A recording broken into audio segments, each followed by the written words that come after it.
Hello. Hello. Hi, I'm Amy Axelson, joined by my mom, Barb Axelson, and this is Juvenile Svengalis.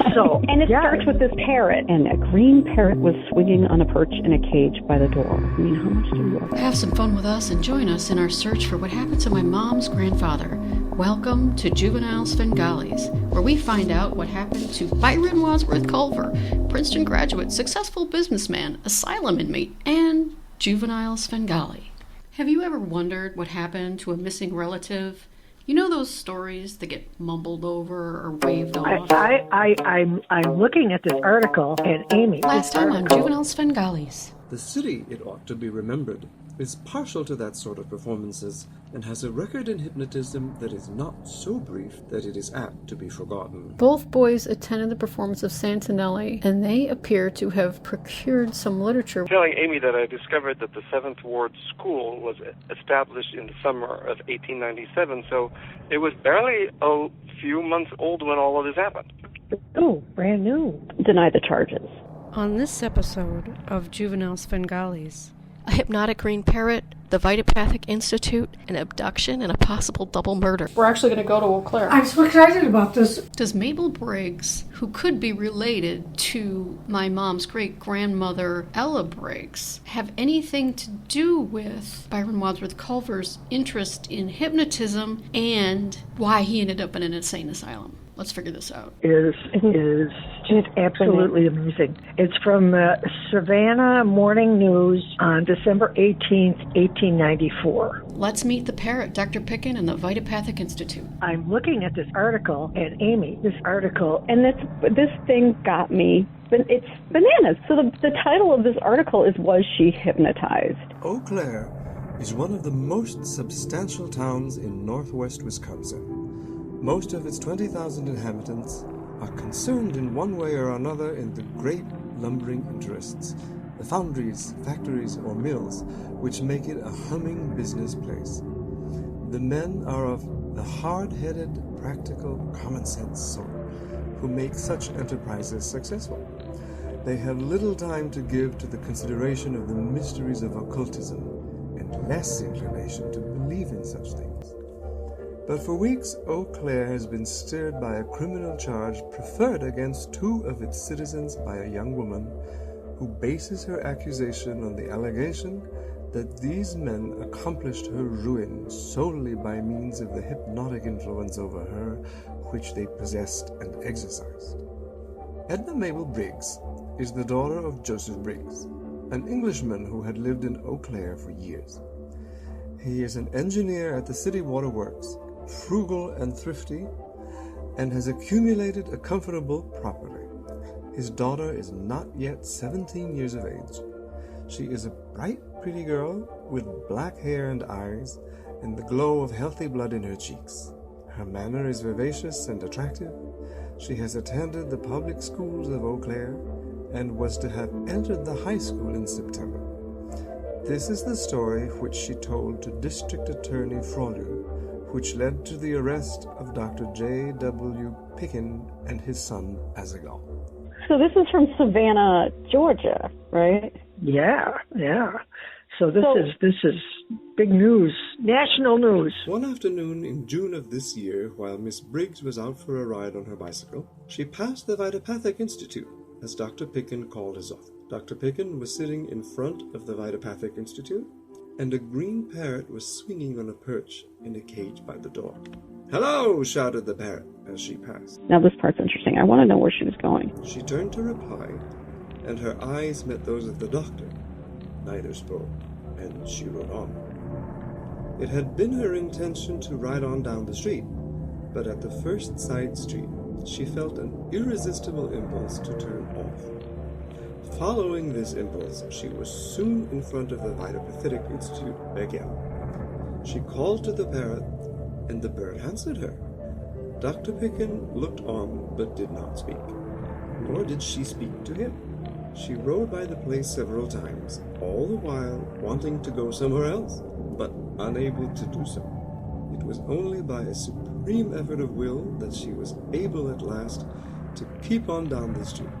She had never spoken to Dr. Pickin, although he had lived in Eau Claire for years, and she knew well who he was. So why I sent this to you was because in the Juvenile Svengalis article, they start talking about, oh, blah, blah, blah, Mabel Briggs case. Right. And I'm like, well, it's the Mabel Briggs case. And the Briggs caught my attention because, what is it, your great-grandmother? My great-grandmother, before she married David Drummond, her name was Briggs. That night she could not sleep, and it was almost impossible for her to remain in bed. She felt all the time a strange inclination to get up and go to Dr. Pickin's house. Immediately after eating her breakfast in the morning, she did go. She chatted with the doctor for a few minutes and then went home. So we don't know yet. We don't know yet, but I got a hunch that they are some kind of cousins or something. After that, she went frequently to his house. She met Azaghal Pickin there, and he in turn began to visit her at her own home, under the pretext of taking music lessons.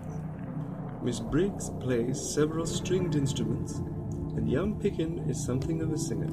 He went to Miss Briggs to learn some accompaniment. Yeah. Right. We have no direct, but when they live around the block. Alma Leonard, a tall and slender girl of 15, whose father is a wealthy lumberman of Eau Claire, is Miss Briggs' most intimate girlfriend. She was frequently at Mabel's house during the time that young Pickin was visiting there. There these young people practiced hypnotism. They developed considerable skill in it and could place one another under hypnotic influence, even bringing on a cataleptic condition. It appears that there's a proximity. I think there has to be some relationship there. Yeah. And if there's not, it's still weird. Yes, absolutely. The other, you want to pick a rabbit hole. Pickin was the one who began this amusement, and he taught both the girls. Before we go down that rabbit hole, one of the perpetrators of this, alleged perpetrator of this possible crime, was a member of the Vitopathic Institute. The Vitopathic Institute is let's just start there. Okay, so... One day in July, when the two girls were out for a walk, they met Dr. Pickin. He placed them under hypnotic influence and directed them to go to the Wisconsin Central Station. There they boarded a train for Chippewa Falls. He went to Miss Briggs to learn some accompaniment. Mm-hmm. He was 21, right? Right. Yeah. So she's not yet 17. Right. They boarded a train for Chippewa Falls, which was about 12 miles away. The weird thing, okay, first of all, what this is about, it's a kidnapping case. Okay, let's be clear. This girl and her friend were kidnapped. He came into the car and gave them each a ticket. Neither of the girls wanted to go to Chippewa Falls. Each earnestly desired to go to her home, but they were entirely controlled by Dr. Pickin and were entirely without personal will. And it's a sensational trial that's about to begin in Eau Claire, and this predates, so this is in 1894, and the Byron's article was written in 1897. And they tied these two events in the sense that they were hypnotized, but there's a couple more parallels. Dr. Pickin sat in the same car with them all the way to Chippewa Falls, but did not speak to them. At Chippewa Falls they went, still under the control of Dr. Pickin's influence, to a dive to which he directed them. The doctor followed them all the way, and part of the time 2 other men followed. 2 other men followed. So the accused here is Dr. Pickin, who runs the Vitopathic Institute. They were prevented from entering the dive by the vehement protests of the inmates. Dr. Pickin then willed that they should return to Eau Claire, and they did so, telling their parents that they had been at dinner with Miss Briggs' Sunday school teacher, a Miss Cady. This falsehood was discovered, but they explained it being under Dr. Pickin's influence. So much for the first part of Miss Briggs' story. As to the facts of the second part, there is no question. On August 31, the entrance examinations of the high school were held. Mabel Briggs dressed herself with special care that morning and left the house ostensibly to take the examinations. She returned at noon and told her parents that she had passed and that school would begin on September 4. On that day she left her home and apparently started for school. She returned at noon, got her dinner, and went away. She did not return. Her father went to the police, and a general search was made. Posses of citizens aided the police, and all the suburbs of Eau Claire were examined. The hunt was kept up all night and all the next day without success. Late that night, a policeman who was watching the Pickin house saw Mabel Briggs and Azaghal Pickin coming up an alley in the rear. He took charge of the girl and started with her to her father's house. Young Pickin went into his own house. They were prevented from entering the dive. Who's they? They were prevented from entering the dive by the vehement protests of the inmates? A Miss Caddy. This falsehood was discovered, but they explained it being under Dr. Pickin's influence, along with his son. What on earth? Before the policeman had gone far, he met Mr. Briggs. And it's just up in the New York Sun.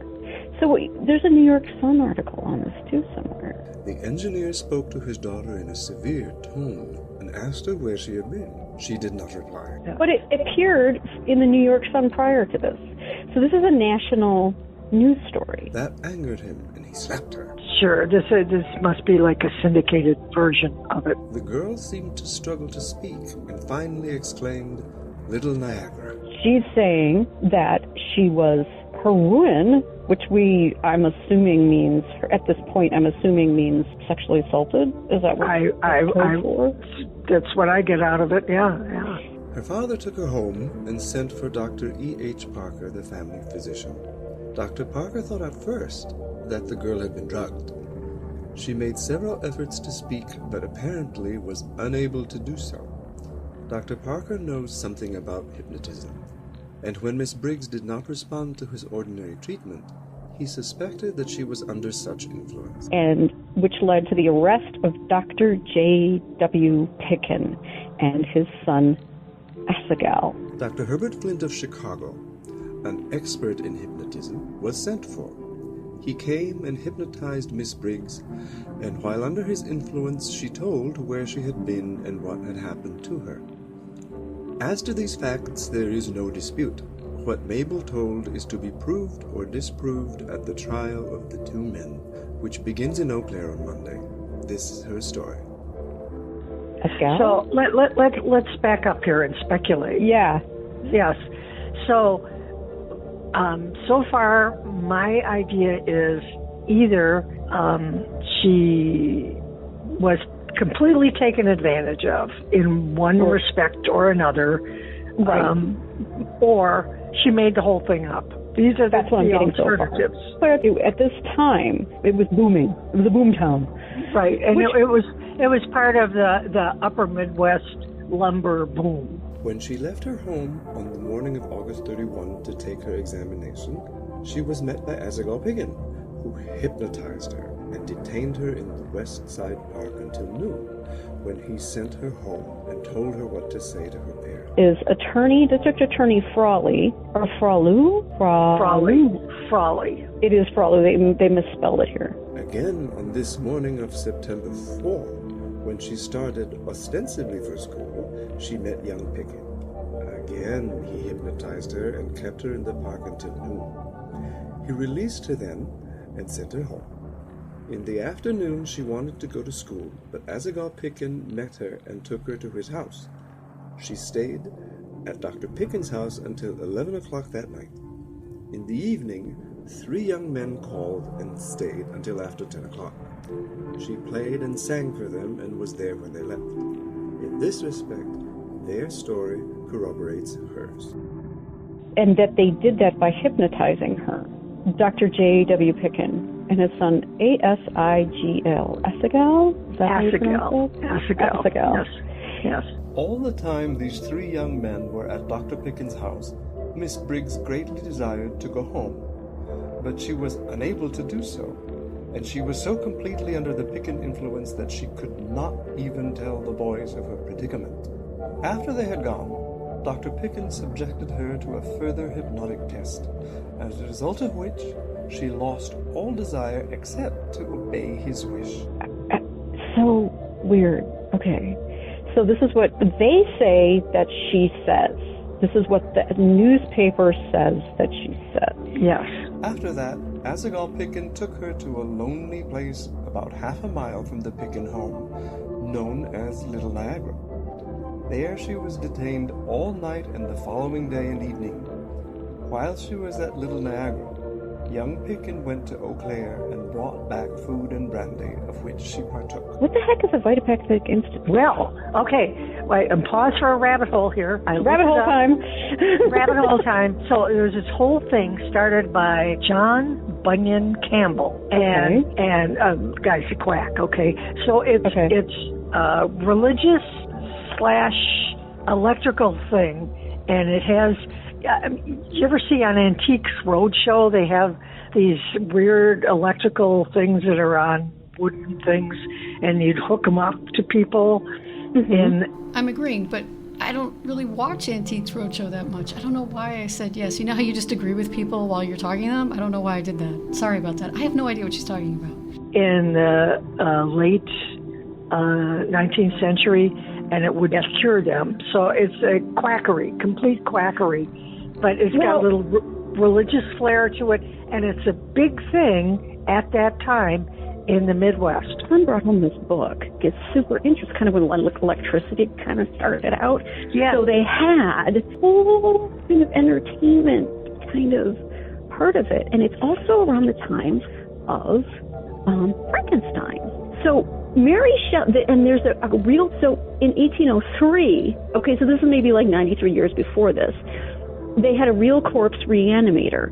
So the whole idea of Frankenstein was actually, there was a guy who actually took a dead body in 1803, George Forster. He took a dead body, laid it out on a cold slab in front of a bunch of like doctors or something, and he put electrodes he attached to these cells consisting of two oppositely charged metal plates immersed in acid, and the electrical current entered the body in many different ways, shall we say. George Forster took an electric rod and stuck it up the corpse's anal cavity, just so you're clear. And the face grimaced in agony, the eyes blinked, and it kind of like charged up, and the heart started beating, right?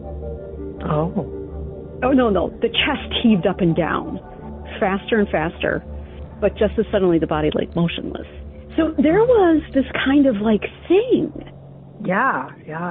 Where the organ would not beat. That's what happened, the organ would beat. So there was kind of this kind of optimism, I guess you would say, that electricity, which was newer at the time, had some kind of, magic power. Right.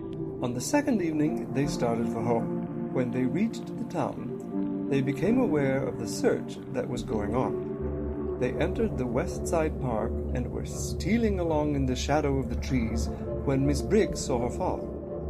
She knew he was looking for her and tried to call him to attract his attention. But Asagal Pickin so controlled her that she could not make a sound. At his command, she laid herself down in the grass with him, and she saw her father pass within 12 feet of where she lay and was unable to do anything to attract his attention. When he was out of sight, Pickin told her to get up, and they went on to Eau Claire. They would do these like health institutes, kind of promoting, electricity and health. Right? Yes, and they throw a little religion into it. Just create this sort of faux religion / medical aura, and people are always looking to connect with their lost loved ones, and it just is. It was a perfect thing for that time. It was. For these times in the Midwest and the upper Midwest, people are making money and then they're losing everything. And right, there's a lot of fires around that time, it looks like, too. Life is hard. Right. Circumstances were just ripe for this kind of thing to be acceptable. That normal, everyday people looked at this and thought, okay, all right, let's try this. And that's what this guy did. And so I'm not real sure if Dr. J.W. Pickin was a medical doctor in any way. My mom and I start on our road trip to Eau Claire, Wisconsin. Before we go to Eau Claire, we're going to stop at the Marshfield Cemetery. and we fall in love with the Marshfield Cemetery. We're driving to Eau Claire. We're driving to Marshfield, and I just want to tell you, Mom, if you want to get buried, like, this is the place to do it, because they have like interactive maps at the Marshfield Cemetery, and you call them and they call you back, and they give you all kinds of directions. And they're friendly. And they give you QR codes. Yeah. She's like, oh yeah, you got a QR code on the map. Yeah. And then you just take the cell phone and it helps you get around. Accent's kicking in. Little old Eau Claire. Yeah. Go past the Jesus statue. Third driveway on left. Turn left off the road on the corner. Should be fun. All right. On our way. On the next episode of Juvenile Svengalis. So this is actually her telling the newspaper's version of her version of what happened to her alleged abduction. Scott Bolden, whoever was this guy. But there's a couple more parallels. Suddenly no longer exists either. The Vitopathic Institute. The fault there is that journalist needed to ask Lum what his real name was. A hypnotic green parrot, an abduction, and a possible double murder. Because you're saying that wasn't his actual name. I'm saying that wasn't his actual name. Join us as we uncover what happened to my mom's grandfather and the bizarre world and colorful cast of characters we discover in the most unlikely of places, the Gilded Age of Eau Claire, Wisconsin. Thank you for listening to Juvenile Svengalis. We hope to see you next time. A special thank you to Mark Glynn, TF. Music by Jason Shaw of Audionautics.com. Simon Sounds, Dude Awesome, and Frankie of freesound.org. Thank you for listening to Juvenile Svengalis. This is Amy Axelson. And I'm Barb Axelson, and this is Juvenile Svengalis. Juvenile Svengalis is written, edited, and produced by Amy Axelson. If you want to see Santinelli's pamphlet that he passed out to the boys, visit us at www.juvenilesvengalis.com or visit us on Instagram at Juvenile Svengalis and Facebook, Juvenile Svengalis. Okay, thanks for listening. Bye.